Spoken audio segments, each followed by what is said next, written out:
En route pour Kiev, avec l'espoir d'un cessez-le-feu. Le premier objectif, c'est d'avoir cette paix, même précaire, même momentanée, de 30 jours, qui permet d'enclencher les discussions pour bâtir une paix durable, robuste. 30 jours d'arrêt complet des combats, la France s'aligne sur la position américaine.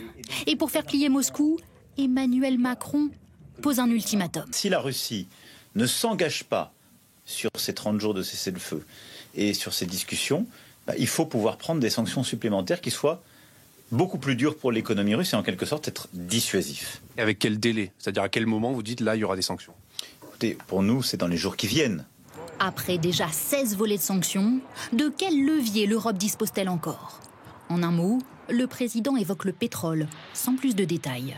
Dans le viseur aussi, les avoirs russes. Jusqu'alors, l'Europe profite uniquement des intérêts de ce capital gelé. 1 milliard d'euros débloqués encore hier. Des revenus destinés notamment à l'entretien de la 60aine de canons César français sur le front ukrainien. Certains députés européens entendent désormais utiliser le capital russe lui-même pour financer un jour la reconstruction de l'Ukraine. Si cessez-le-feu il y a, comment garantir la sécurité du pays? Des soldats français pourraient-ils être déployés sur le sol ukrainien? Extrême prudence du président. Ça n'est pas un effet de masse. Il ne s'agit pas de déployer des milliers, des dizaines de milliers, des centaines de milliers de troupes européennes ou occidentales. Ça n'aurait pas de sens. Mais c'est dans les endroits stratégiques, sur les fonctions stratégiques, de signaler notre solidarité. La France et le Royaume-Uni poussent pour constituer une force européenne sur le terrain.